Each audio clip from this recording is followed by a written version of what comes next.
po, malaria tayo ngayon, lakad uli. Ito na yung binintrahan ko, tinitinda ko na uli. Uli ako sa initan.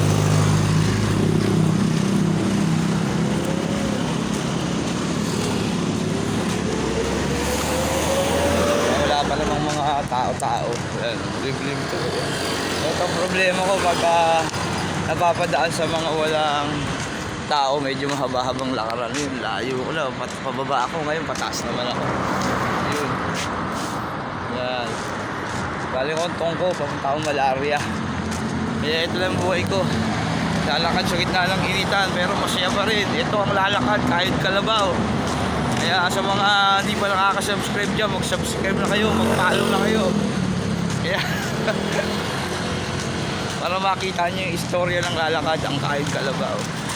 Mga ginagawa natin para tayo nag-aalap buhay, para buhayin ng ating pamilya, pambayad sa lahat ng gastusin. Kaya may sapa dito. Yun. Yan, kaya follow lang kayo sa ating YouTube channel, ang lalakad kahit kalabaw. Init. Alright, init. Marami pa naman na-i-stroke ngayon. Nawa, ingatan tayo ng Diyos sa ating halap buhay. Hindi natin pwede itigil eh. Ito yung buhay natin eh. Kaya hanggang sa muli, ito ang lalakad kahit kalabaw. Hanggang sa muli natin pagkikita.